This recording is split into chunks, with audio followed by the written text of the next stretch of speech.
Eu sou o Padre Paulo da Ladeia, você já me conhece, eu tenho esse canal sobre catequese e estamos explicando o credo. Tem uma playlist aqui que fala sobre o credo explicado e estamos falando sobre a igreja. Hoje vamos falar sobre as tentações da igreja. Vem comigo.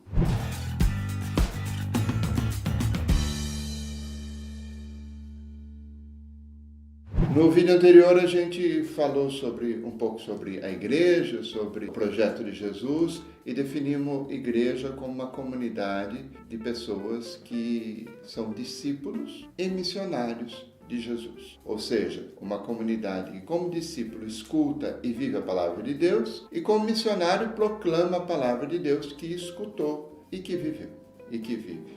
Vamos pegar um pouco o texto, por exemplo, de Lucas, capítulo 4, versículos de 1 a 14, e se você quiser, pare esse vídeo de agora e dê uma lida, Lucas 4, de 1 a 14.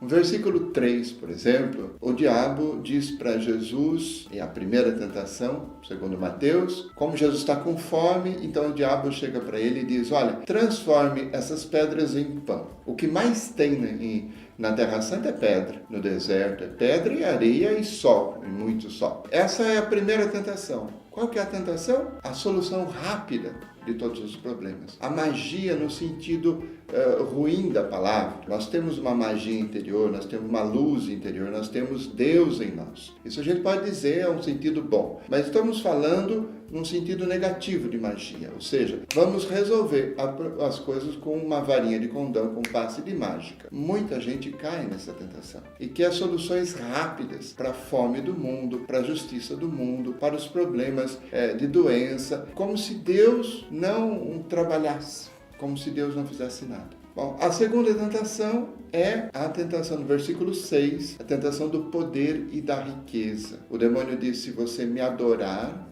eu te darei todo esse poder e toda essa riqueza. Adoração ao dinheiro. Essa é a grande tentação desde o Antigo Testamento. Todos aqueles que adoravam aos ídolos de ouro, de prata, adoravam a riqueza e se prostituíam para isso. Você pode olhar isso no Antigo Testamento, você vai ver o culto quando fala de prostituição. Estamos falando de prostituição sagrada mesmo. Se prostituir pelo dinheiro, se vender pelo dinheiro. Victor Hugo, que é um escritor francês, chega a dizer que uma vez por ano nós temos que pegar todo o nosso dinheiro, colocar tudo numa mesa, tirar o dinheiro do banco, tirar o dinheiro dos cofres, tirar o dinheiro da carteira, colocar tudo numa mesa, contar todo o dinheiro, separar tudo bonitinho, cédula, moeda, menor, maior e tudo, e depois olhar bem para o dinheiro e dizer assim, eu mando em você. E repetir isso 3 vezes, eu mando em você, eu mando em você. Porque se a gente não fizer isso, muitas vezes mesmo, é o dinheiro que manda em nós. No versículo 9, vemos que o diabo fala, se você é filho de Deus, atira-te daqui e os anjos vão te pegar. Então, primeiro, ele introduz a dúvida, se você é filho de Deus. Pode não ser, Jesus de repente pode não ser. E se Jesus não é filho de Deus, é filho de quem? Do diabo? Não, com certeza não. E se você é filho de Deus, faz um espetáculo para que todo mundo veja. Bom, Jesus recusa as 3 tentações. Recusa a solução rápida e mágica de todos os problemas. Muita gente acusa Deus de não resolver num passe de mágica as coisas, porque Deus não é onipotente. Essa é a grande acusação, por exemplo, dos ateus sobre o mal do mundo. Se Deus é onipotente, ele resolve as coisas todas. Só que a gente tem que lembrar, 99% do mal do mundo acontece por nossa responsabilidade. Somos nós que temos que resolver. Não é Deus que tem que resolver as coisas por nós. Então nós precisamos trabalhar contra o mal. Jesus recusa essa tentação. Jesus diz, olha, nem só de pão vive o homem. A tentação da adoração, da riqueza e do poder, Jesus também recusa. Jesus está sempre do lado dos pobres. Aliás, Pedro Casaldáliga, que morreu há pouco tempo, que eu acho que ainda vai ser santo, como Helder Câmara, como Oscar Romero, o mesmo tipo de santidade. Pedro Casaldáliga chega a dizer, na dúvida, fique do lado dos pobres. Se você tiver alguma dúvida,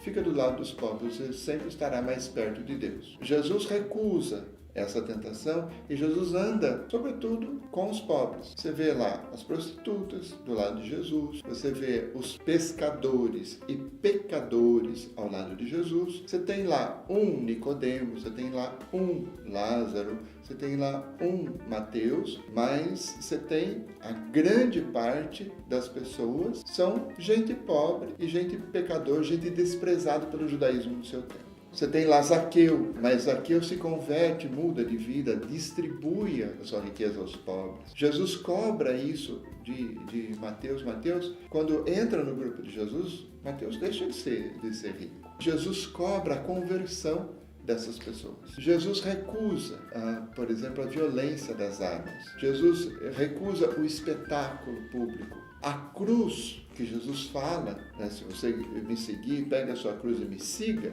a cruz é a morte não violenta. Jesus em nenhum momento pega das armas. Pedro pega a espada para defender Jesus. Jesus diz, guarda a espada. Jesus não aposta nisso, não aposta na violência. Tá? O projeto de Jesus é outro. Jesus é o bode expiatório do Antigo Testamento. Jesus faz na vida dele, ele é o bode expiatório. Levítico 16:16. Dá uma olhada nesse texto. Uma vez por ano, os judeus pegam um bode, põem as mãos, o sacerdote impõe as mãos, transfere os pecados do povo todo e leva o bode para se perder no deserto.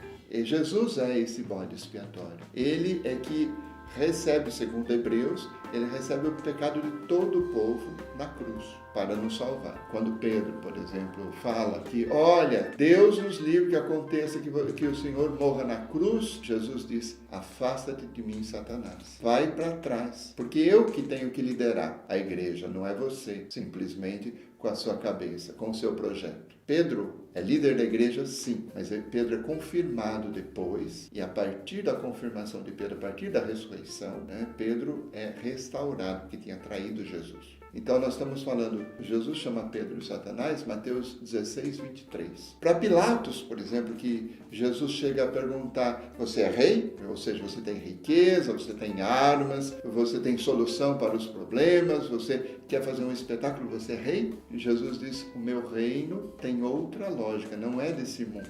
João 18:36. Quando os discípulos, por exemplo, estavam, antes da cruz, estavam discutindo quem seria o grande, o primeiro e tal, Mateus 20:26, e Jesus diz, olha, os grandes das nações os dominam, mas entre vocês não seja assim. Inclusive, Jesus coloca uma criança como um modelo. Você quiser ser grande, seja como uma criança. Sirva, lave os pés. A carta dos Hebreus 2, versículo 1, diz, inclusive, que se você não quiser se desviar do projeto de Jesus, ou seja, a igreja corre sempre o perigo de cair nas tentações. Isaías 53, versículo 7, fala, como uma ovelha ele foi levado ao matadouro. É o texto que nós lemos na Sexta-feira Santa. Ele é o homem das dores, é aquele homem que recusa apagar a mecha que ainda fumega, que recusa quebrar a cana que está rachada.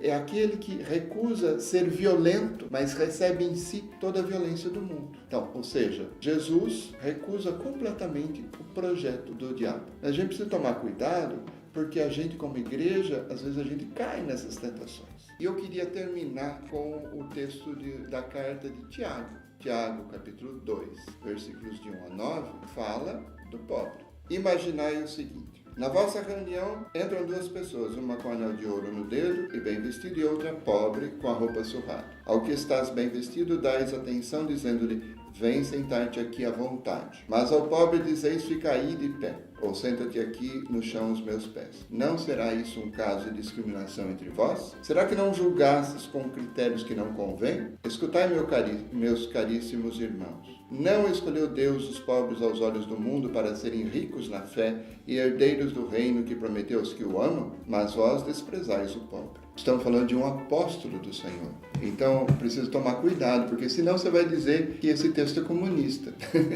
Não é. Esse é um texto da palavra de Deus. E a gente precisa tomar um certo cuidado para a gente não se desviar do projeto de Jesus. É preciso que a gente seja cada vez mais fiel. O Espírito Santo nos ajuda, o sacramento nos ajuda a ser mais fiel ao projeto de Jesus. A oração nos ajuda a isso, mas é preciso que a gente não caia nas tentações que Jesus recusou do demônio e que às vezes alguns grupos, algumas pessoas, algumas comunidades podem cair. Mas não se esqueça, a Igreja Universal é dirigida pelo Espírito Santo. Eu acredito nisso. Espero que você também tenha fé. Muito obrigado, até o próximo vídeo. Não esqueça de olhar a playlist O Credo Explicado, ok? Um abraço, até a semana que vem.